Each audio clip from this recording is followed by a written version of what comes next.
오늘은 요한계시록 3장 7절에서 13절까지 빌라델비아 교회로 나누도록 하겠습니다.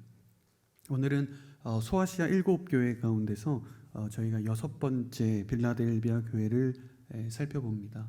이 빌라델비아는 7도시 가운데 가장 최근에 세워진 도시였습니다. 오늘날로 신도시 같은 다산 같은 곳이었겠죠. 이 도시의 설립 목적은 분명했습니다. 그리스 아시아 문명의 중심지로 삼아서 이제 다른 지역 가운데 이 헬라 문화와 이 언어들을 굉장히 보편화시키기 위해서 이제 계획된 도시였습니다. 처음부터 이 도시가 이 헬레니즘 문화를 주변에 전달하는 소위 헬라판 선교적 도시로 계획되었어요. 이런 사실은 이 빌라델비아가 헬라적 영향력이 굉장히 강했던 도시였다라고 우리가 짐작하게 하죠. 빌라델비아 교회는요, 지난 4대 교회를 나눌 때도 잠시 언급했지만 AD 17년에 굉장히 큰 지진을 만나게 됩니다. 그래서 거의 모든 이 마을이 초토화되는 어려움이 있었는데, 이제 문제는 이 지진이 한 번으로 끝나지 않고 계속 이제 지진이 있는 거예요. 여진이 있었습니다. 그러니까 사람들은 계속 이 땅이 흔들림을 경험했고요. 건물들마다 이제 크고 작은 균열들이 여기저기 이제 보이게 되는 거죠. 이러한 거대한 지진을 만난 뒤에 이제 로마 황제 티베리우스가 특별하게 이 빌라델비아에게 로마의 세금을 바치는 것을 5년을 면제시켜 줍니다. 그러니 당연히 빌라델비아도 이제 황제에 대한 충성과 감사가 나올 수밖에 없는 거죠. 그래서 황제를 위한 기념비를 세웠고요. 또 황제의 숭배를 본격적으로 시작하게 되었습니다. 그리고 빌라델비아는 이 이방 축제 그리고 이방 신전이 굉장히 유명했습니다. 그래서 빌라델비아를 작은 아테네다라고 불릴 정도로 굉장히 상당한 이 신들을 숭배하는 도시이기도 했습니다. 이런 빌라델비아 교회에 하나님은 어떻게 말씀하시는가? 우리 먼저 7절의 말씀을 읽어봅니다. 시작. 너는 빌라델비아 교회의 사자에게 이렇게 써라. 거룩하고 참되시니 다윗의 열쇠를 가지시니 곧 열면 닫을 사람이 없고 닫으면 열 사람이 없는 이가 이렇게 말씀하신다. 예수님을 소개하면서 독특한 호칭을 하나 사용해요. 다윗의 열쇠다. 이 다윗이라는 호칭이요, 예수님과 함께 사용될 땐 주로 메시아라는 의미로, 메시아적 의미로 사용됩니다. 이 다윗의 열쇠라는 단어는 이사야 22장에 처음으로 등장하고 그 배경으로 하는데요. 다윗 왕조가 머무는 왕궁에 오게 하기도 하고 또 못 오게도 하는 어떤 그런 권세의 상징을 다윗의 열쇠다라고 표현을 했습니다. 그런데 지금 이 요한계시록에서 이 호칭을 예수님에게 사용했다는 것은 영원하신 하나님 나라의 출입이 예수 그리스도에게 달려있다, 그분의 권세에 있다는 것을 다윗의 열쇠를 가지고 있다라고 표현합니다. 다윗 왕조의 궁극적인 성취자 예수 그리스도만이 하나님의 나라에 입장할 수 있도록 결정할 수 있는 분이다라는 것입니다. 우리 계속 8절 말씀 읽어봅니다. 시작. 내가 내 행위들을 안다. 보라, 내가 내 앞에 열린 문을 두었으니 아무도 그 문을 닫을 수가 없다.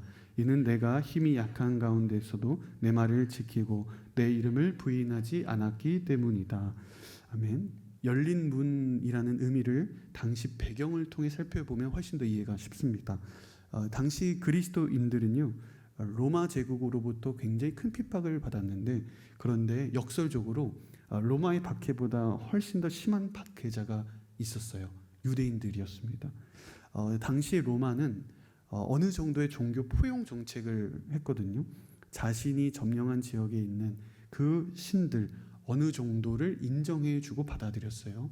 그래서 유대교도 역시 이 로마 황제가 이 용인을 함으로써 어느 정도 이 로마 제국 안에 이 유대인들을 포섭하는 그런 정책들을 끊임없이 해왔습니다. 근데 유대교도 여호와만 믿는 신앙이잖아요. 그렇지만 유대인들에게 특별하게 혜택과 이익을 줌으로써 어느 정도 로마 법을 따르지 않아도 괜찮다는 혜택을 주었습니다. 회당도 인정해 주었고요. 유대교 안의 전통을 인정해 주었습니다. 로마 입장에서도 괜히 이제 유대인들이 폭동을 일으키거나 반란을 일으키기보다는 그런 사회 문제를 발생시키는 것보다 차라리 그들을 어느 정도 통제권 아래 인정해주고 그들을 받아들이는 것이 더 나은 선택이지 않을까라는 로마 황제의 정치적 선택이었습니다. 그런데 문제는 기독교였어요. 왜냐하면 로마가 기존의 종교들은 인정을 했으나 그런데 신흥 종교들을 허용하지 않았습니다. 그러면 유대인들이라도 그리스도인들을 포용했는가? 그렇지 않았어요. 더 심하게 박해했습니다. 원래 그 가까이 있는 민족일수록 가까운 사이일수록 더 야박하게 굴 때가 있잖아요. 우리가 봤을 때는 뭐 똑같은 아랍 사람이지만 사실 뭐 시아파냐 수니파냐에 따라서 아랍 사람들도 정말 피를 나누면서 피를 다투면서 전쟁을 하는 모습을 보죠. 제가 프랑스에 잠시 있었을 때도 이 총기 사고가 제일 많이 나는 것은 아랍 지역에 있었던 아랍 마을이었어요. 오히려 그 유럽인들을 대상으로 하는 총기 사고보다 그들끼리 총기 사고가 훨씬 더 많이 있었던 것을 보게 됩니다. 유대인들은요, 자신들이 누리는 혜택과 보호를 그리스도인들까지 받지 못하게 만들었어요. 왜냐하면 회당에서 그리스도인들을 내쫓고 그리스도인들과 거리를 두어야만 괜히 그 자신들이 로마로부터 받는 그 혜택이 줄어들지는 않을까라는 걱정 때문이었습니다. 그래서 철저하게 그리스도인들을 신성 모독자로 매도했고요. 그리고 로마 제국을 뒤집으려는 반항 집단이라고 평가를 했습니다. 그래야만 유대인들이 자신들의 지위를 더 유지할 수 있는 거예요. 혹여나 그리스도인들과 자신들이 똑같은 취급을 받지 않을 거라고 생각했기 때문에 유대인들은 그리스도인들이 이 로마 제국의 핍박 가운데 있도록 끊임없이 내쫓고 회당의 문을 닫아버리면서 그들을 모함했습니다. 결과론적으로 그리스도인들이 이 로마 제국에서 사회적인 소외된 민족으로서 이 불안정 속에서 밀려나게 되었어요. 그래서 회당을 가거나 공공기관을 가거나 시장을 가면 그리스도인 금지라는 그런 이야기를 들으면서 문이 다 닫혀 있는 거예요. 그리스도인들은 유대인들로 인해서 더 세상과 단절되는 것을 보게 되었습니다. 이런 배경 속에서 주님이 말씀하시는 거예요. 세상의 닫힌 문 앞에 선 성도들에게 주님이 말씀하십니다. 보라, 내가 내 앞에 열린 문을 두었다. 주님의 이 말씀이 당시 빌라델비아 성도들에게 들려졌다. 얼마나 큰 위로가 되었겠어요. 세상에는 어딜 가나 막힌 문밖에 없어요. 주님은 그러나 내 앞에 열린 문을 두셨다는 거예요. 자세히 보세요. 내가 어느 장소에 가면 어떤 곳으로 이동하면 그곳에 열린 문이 있을 것이다. 이렇게 말씀하시지 않고 내가 예수님의 이름을 붙들고 성령을 따라간다면, 성령의 인도하심을 받는다면 내가 밟는 어디든 그 앞에, 내 앞에 열린 문을 두겠다고 약속하시는 거예요. 주님은 한쪽 문이 닫히면 반드시 또 다른 문을 여시는 분이십니다. 일본의 그 아오모리 현에는 세계적으로 유명한 사과 생산지로 알려져 있는데 일부 그 일본의 부사 사과의 거의 50%를 아오모리 현에서 이 사과를 재배한다고 합니다. 그런데 91년도에 일본에 굉장한 큰 태풍이 발생해서 출하 직전에 있었던 사과의 90%가 태풍의 피해를 입었습니다. 굉장히 막대한 손실을 입는 이 상황에서 모든 농부들이 이 절망 가운데 있었을 때 이 한 농부가 이것을 보고 아이디어를 내게 돼요. 나머지 10%만 남은 사과에 어떤 이미지를 붙였냐면 불락 사과다, 떨어지지 않는 사과다, 합격 사과라는 이름으로 정상 가격의 2배에서 3배 이상 그것을 판매합니다. 그렇게 강력한 태풍과 비바람에도 살아남은 사과다. 그래서 이것이 이 이미지를 붙여버리니까 이 사과를 먹으면 시험에 떨어지지 않는 그런 마케팅까지 덧붙여져서 이게 전국적으로 큰 인기를 모았습니다. 그래서 오히려 기존의 사과로 팔렸던 매출보다 20% 사과를 판매한 매출이 훨씬 더 크고 그 매출이 더 더 놀랍게 있었다고 합니다. 그 위기가 기회로 바뀌어버린 중요한 사례로서 오늘날에도 마케팅에서 중요한 사례로 배우고 있습니다. 이처럼 한 인간도 위기를 그리고 닫힌 문에 좌절하지 않고 또 다른 문을 열었다면 하물며 하나님은 우리의 위기를 언제든 기회로 바꿔주시지 않을까요? 때로는 취업의 문이 닫힐 수도 있고 연애와 결혼의 문이 닫힐 수도 있고 때로는 관계의 문도 닫힐 수도 있습니다. 그러나 여러분 낙심하지 마십시오. 주님은 항상 새로운 길을 여십니다. 내가 상상할 수 없는 곳에 하나님은 문을 여시는 분이십니다. 여러분들의 삶이 때로는 미로에 빠진 산 같다고 해서 어떻게 여러분들 출구가 막혔다고 여러분 좌절하시겠습니까? 왜 세상이 만들어 놓은 출입구, 입구와 출구, 내가 꼭 그곳에만 들어가고 나와야 된다라고만 생각하고 그것이 유일한 문이라고 믿고 계십니까? 세상이 정해놓은 정답이라고 그 문이 있다고 한다면 그 문이 막혔을 때 우리는 절망할 수밖에 없지만 그러나 하나님께서 주님이 나의 인생의 문이라고 여러분들이 여긴다면 미로와 같은 곳일지라도 하나님은 벽을 뚫든 아니면 하늘에서 건져주시든 어떠한 길이든 하나님은 새로운 문을 열어 가실 것입니다. 사랑하는 여러분, 예수 그리스도만이 우리의 진정한 문인 줄로 믿습니다. 여러분들의 인생의 문이 닫힐 때 하나님께서 항상 여러분들의 인생 가운데 새로운 열린 문을 여실 것을 믿습니다. 우리 8절의 말씀을 우리 한 번 더 읽어보겠습니다. 시작. 내가 내 행위들을 보라. 내가 내 앞에 열린 문을 두었으니 아무도 그 문을 닫을 수가 없다. 이름을 부인하지 않았기 때문이다. 아멘.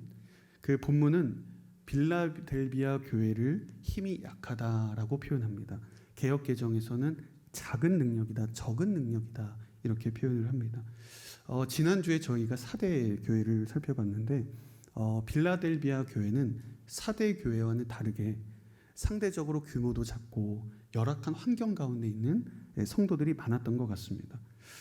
제가 초반에 빌라델비아 지역을 이야기하면서 이 곳에 큰 지진이 많이 있었다고 말씀을 드렸잖아요. 근데 문제는 이 지진이 계속해서 이곳저곳에서 여진이 있는 거예요.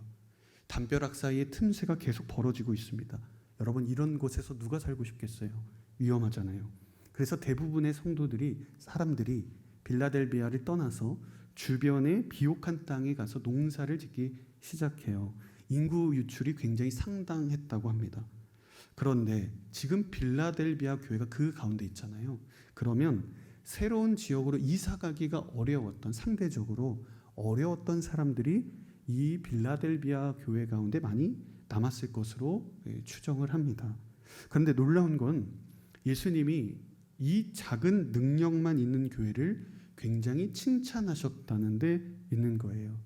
사대 교회는 외부적으로는 큰 능력이 있고 외부 공격이 없는 교회였지만 주님의 책망을 받았습니다. 반면에 빌라델비아 교회는 외부적으로는 연약한 교회였고 유대인들의 외적 공격이 있었지만 주님의 칭찬을 받은 교회였습니다. 우리에게 어떤 의미를 전달해 줍니까? 교회의 능력은 외적인 규모나 어떠한 외부의 고난이 있는가 없는가에 달려있지 않다는 것입니다. 제가 그 남양주 온누리교회를 온 지가 벌써 이제 1년 조금 넘게 됐는데 제가 주로 이제 양재에 있을 때 그 대청에 있는 본부 사역을 했습니다. 그때 저는 이제 외부 캠퍼스 경험이 없다 보니까 캠퍼스에 대한 사실 이해도가 사실 거의 없었어요. 전체 행사를 진행을 해도 캠퍼스 교회는 대청은 배려의 대상이지 제가 볼 때는 제 스스로가 이해의 대상은 아니었던 것 같습니다. 근데 제가 남양주에 오면서 이제 입장이 달라진 거죠. 캠퍼스가 이제 이해도 되고 공감도 되고 이렇게 신앙생활 하는구나 알게 되죠. 제가 남양주에 이렇게 와서 제일 흥미로웠던 것 중에 하나가 뭐냐면 이렇게 고등학교에서 20대가 되면 서빙고와 양재를 마치 이제 유학 가듯이 이제 청년부로 이동한다는 부분이었어요. 되게 이렇게 신선했습니다. 지금 20살 여러분을 축복합니다. 제가 이 양재에 있을 때 캠퍼스에 이제 청년들도 많이 왔는데 그때는 이제 매주 10명이 넘는 청년들이 오니까 사실 뭐 캠퍼스에 오는 것이 크게 뭐 이렇게 특별한 일이 아니었습니다. 그냥 10명, 20명 세 가족 중에 그냥 한 명일 뿐이었죠. 근데 제가 이제 다윗 공동체 와서 보니까 이제 한 명 한 명이 굉장히 소중한 거죠. 그래서 처음에는 못 가게 해야 하다. 가봤자 별로 소용없다고 말해야 되나. 어떻게 해야 되나 이런 마음도 있었는데 어느 날 주님이 저에게 이런 마음을 주셨어요. 다윗 공동체가 오고 싶은 공동체가 되면 되잖아. 다윗 공동체를 오고 싶어하는 공동체로 세우면 돼. 이런 마음을 주셨어요. 다른 공동체를 이동하는 것이 잘못된 것이 아니라 또 다른 선택지를 제공하고 그 선택지를 그들이 스스로 정할 수 있는 것, 그리고 그 타 공동체 선택이 나쁜 것이 아니라 다윗 공동체를 그들이 선택할 수 있도록 더 매력적인 공동체로 만들어야 하지 않는가였습니다. 큰 공동체가 우리가 도달해야 되는 목표가 돼서 늘 우리의 부족함을 느끼는 것이 아니라 이 다윗 공동체만이 가질 수 있는 장점을 개발하고 신앙의 본질에 집중할 때 더 선택하고 싶은 공동체가 될 것이 아닌가 하는 것이었습니다. 저는 이것이 작은 능력이 아닐까 싶습니다. 신앙의 본질인 예배와 말씀과 기도에 집중하고 우리 공동체만의 장점에 주목하는 일이 진정한 능력이지 않을까 싶습니다. 교회 능력은 숫자에 달려있지 않습니다. 규모는 중요하지 않아요. 제가 사실 설교를 쓰면서 교회는 숫자가 중요하지 않는다, 이 타이핑을 쓰면서 제 마음속에는 그래도 숫자가 조금 있으면 좋겠다, 이런 마음이 속마음은 그렇더라고요. 예배팀도 그래도 이 정도 규모는 좀 있어야 인원이 돼야 돌아가지 않을까. 방송실도 적어도 이런 규모가 있어야 몇 명이 돼야 돌아가지 않을까. 안내, 임원 어느 정도 헌신자가 있어야 공동체가 잘 돌아가지 않을까. 이게 마음 깊은 곳에는 입술은 그렇게 고백을 하지 않았지만 마음에는 이런 생각이 들더라고요. 그러면서 우리 모두에게 참 이런 마음이 있지 않을까라는 생각이 하게 됐어요. 우리는 주님, 저는 주님만으로 충분합니다, 이렇게 고백하지만 그래도 최소한 이 정도 사람은 저에게 붙여주셔야 하지 않습니까? 이런 질문할 때가 있고, 주님, 저는 정말 재정이 중요하지 않습니다 라고 입술은 고백하지만 내 마음속에 그래도 최소한 이 정도 돈은 있어야 되지 않을까요? 내가 정말 배우자를 볼 때 신앙이 중요합니다 라고 고백하지만 그래도 어느 선에서 직업과 외모와 재정이 있어야 되지 않을까요? 이렇게 최소한의 여지를 남겨둔 주님에 대한 고백이 우리에게 있지 않은가 돌아보게 됐습니다. 저는 여러분들이 우리의 입술이 정말로 마음의 진실과 입술의 진실이 모두 주님 한 분이면 충분합니다, 이 믿음의 고백이 있기를 바랍니다. 최소한의 여지를 남겨둔 주님에 대한 고백이 아니라 정말 주님 한 분이면 나는 만족합니다, 이 고백이 저와 여러분들에게 있기를 주의 이름으로 축복합니다. 우리 9절 말씀을 읽어보겠습니다. 시작. 보라, 내가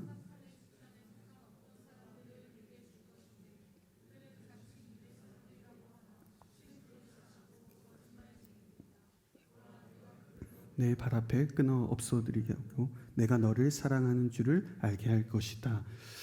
유대교 회당을 사탄의 집단이라고 표현을 했습니다. 유대 사람들이 얼마나 그리스도인들을 박해하고 그들을 모질게 대하고 악랄하게 행동했으면 사탄의 회당이라고 표현했을까. 결국 주님은 유대인들을 빌라델비아 성도들 앞에 굴복시킬 것을 말씀하십니다. 그런데 제가 오늘 이 말씀을 묵상하면서 어떻게 빌라델비아 교회가 이렇게 연약하고 작음에도 불구하고 그 안에 생명력을 잃어버리지 않고 성령의 임재로 충만했을까, 이런 묵상을 했습니다. 역설적으로 자신들을 핍박하는 유대 사람들과 반복된 지진으로 인한 불안정한 환경 때문에 그들이 그 신앙을 더 깊이 지켜고 나아가지 않았을까 하는 생각이 들었습니다. 그들이 척박한 곳에서 아무도 살고 싶어 하지 않은 그 빌라델비아에서 그 남은 믿음을 지킬 수 있었던 것은 역설적으로 외적인 고난 때문이었습니다. 그들에게 주어진 고난의 상황은 도리어 신실하고 순결한 신앙을 낳게 했어요. 여러분, 주님은 때로 우리들에게 어려운 사람을 붙여주실 때가 있습니다. 힘든 상황 가운데 나를 던져주실 때도 있습니다. 정말 언제든 내 안에 사직서를 꺼내고 싶게 만드는 직장 상사를 만날 때가 있고요. 또는 내가 도저히 감당할 수 없는 예상하지 못한 예측 불가능한 어려움을 주실 때도 있습니다. 그러나 그 모든 것은 우리의 믿음을 더 견고하게 하기 위한 하나님의 방법인 줄로 믿습니다. 여러분, 군인들이 험난한 산악지대와 물살을 건너 강을 건너는 이유가, 그렇게 건널 수 있는 이유가 뭔지 아세요? 어깨에 무거운 군장을 메고 있기 때문입니다. 무게가 있는 어깨에 짐을 맬 때 오히려 외적인 상황이 흔들리지 않고 물을 건널 수 있고 중심을 잡을 수 있고 언덕을 올라갈 수 있습니다. 하나님께서 우리들에게 짊어지게 하시는 고난의 짐은 우리의 믿음을 더욱더 성장시키는 하나님의 방법입니다. 신앙의 중심을 잡고 하나님만 의지하게 하시는 주님의 뜻인 것입니다. 하나님께서 상대의 악한 행동을 용납하시거나 그들의 행동을 정당화하신다는 것이 아닙니다. 여러분, 악인의 심판은 하나님께 맡기십시오. 하나님은 악인은 악인대로 심판하실 것이고 악인의 심판은 하나님께 있어요. 그들에게 마음을 빼앗기지 마십시오. 악인들에게 마음을 빼앗기지 말고 여러분들은 주님께 주목하시면서 여러분들의 신앙을 굳건하게 하신 하나님을 바라보시기를 바랍니다. 우리 10절 한번 읽어보겠습니다. 시작. 내가 내 인내의 말을 지켰으니 온 세상에 시험이 닥칠 때 나도 너를 지켜줄 것이다. 빌라델비아 성도들은 주님의 말씀을 지켰어요. 예수의 말씀을 지켰습니다. 이것은 무슨 의미가 있을까? 말씀을 지킨다, 십자가를 지킨다, 무슨 의미일까? 고민을 하고 묵상을 하다 보니까 이런 한 글을 본 적이 있어서 소개를 합니다. 그 미국에 이 아서 블레싯 목사님이라는 분이 계세요. 1960년대 이 헐리우드에서 커피하우스 사역을 시작하셨다고 합니다. 근데 그 커피하우스를 시작하면서 커다란 목조 십자가를 직접 만드셨대요. 커다란 십자가를. 그래서 이렇게 장식을 이 커피하우스 구석에다 해놨다고 합니다.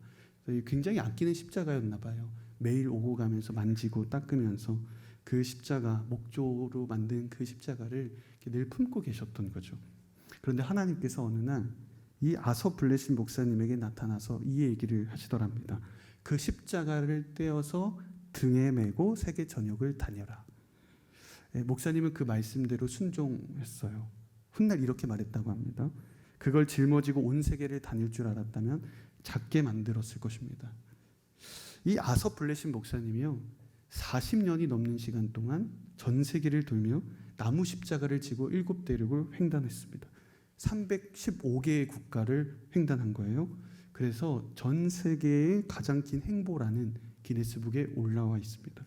근데 중요한 것은 그가 걸음 거리가 8,600만 발걸음, 지구 한 바퀴 반의 걸음을 걸었다는 게 아니라 그로 인해 수많은 사람들이 예수님을 믿고 돌아왔다는 사실이에요. 심지어는 아랍 지도자를 만났고 세계의 정치 지도자들을 만나서 복음을 전했습니다. 우리는 예수님을 지킨다, 우리가 십자가를 지킨다고 말한다면 우리는 마치 십자가를 꼭 끌어안고 그 십자가를 빼앗기지 않기 위해서 안전지대에 머물러 있는 것을 떠올릴 때가 있잖아요. 그런데 우리가 진정으로 예수 그리스도를 지킨다는 것, 십자가를 지킨다는 것은 십자가를 품고 내가 안전지대에 있다는 것을 말하지 않습니다. 십자가를 등에 지고 때로는 세상 속에서 모욕과 수모와 핍박이 있을지라도 그 길을 걸어가는 것입니다. 예수의 이름을 지킨다는 것, 그것은 예수의 이름을 어깨에 메고 세상의 한복판에서 세상과 담대히 싸우는 일입니다. 오늘 말씀을 보면 주님의 말씀을 지킨다는 것, 그리고 주님이 우리를 지킨다는 것, 똑같은 지키다라는 동사를 사용합니다. 그런데 우리가 알겠지만 이 정확하게 내포된 의미는 사실 다르잖아요. 전자는 이것을 따른다는 의미에 가깝고 후자는 이 보호한다라는 의미를 갖잖아요. 그런데 헬라어로 동일한 단어를 성경은 씁니다. 한 가지 분명한 사실을 우리에게 가르쳐 주죠. 내가 주님의 말씀을 붙잡는다면 주님은 내 인생을 붙잡아 주실 것이다. 내가 주님의 말씀을 지킨다면 주님은 반드시 내 삶을 지키실 것이다. 내가 하나님의 말씀을 포기하지 않는다면 하나님은 결코 내 인생을 포기하지 않을 것이다. 사랑하는 여러분, 주님의 말씀을 지키십시오. 그러면 주님의 말씀이 나를 지키실 것입니다. 주님의 말씀을 포기하지 마십시오. 그러면 하나님도 내 인생을 절대로 포기하지 않으실 것입니다. 우리 11절에서 13절까지 읽어보겠습니다. 시작. 내가 속히 오리니 내가 가진 것을 굳게 잡아 아무도 내 면류관을 빼앗지 못하게 하여라.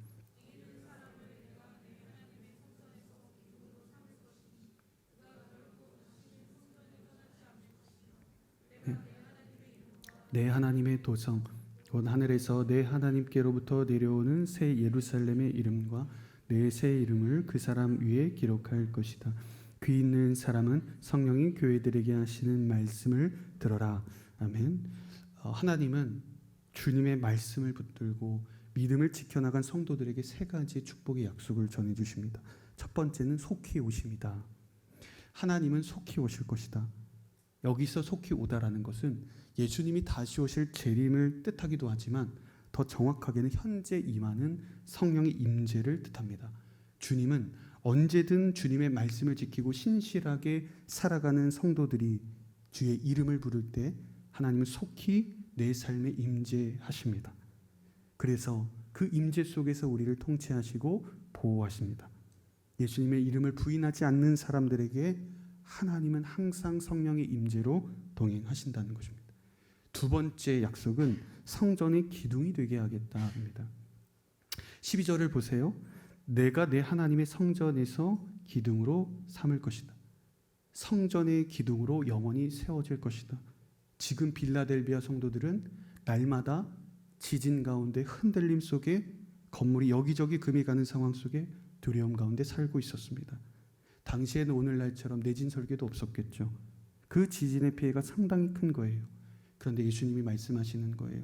너희들 더 이상 무너지지 않고 흔들리지 않을 성전의 영원한 기둥으로 내가 너를 삼겠다. 약속하십니다. 당시 성도들에게 얼마나 소망의 말씀이었을까 싶습니다. 그럼 왜 수많은 기둥 중에 하필 성전의 기둥이었을 것인가? 하나님의 성전은 어떤 것이냐면 하나님의 임재와 통치를 누리는 것입니다. 성전의 기둥이 된다는 것은 하나님의 소유된 백성으로 하나님의 임재와 통치 아래 영원히 머물게 될 것을 약속하십니다. 그리고 세 번째, 이름을 약속하시는데요. 세 가지의 이름을 말씀하시죠.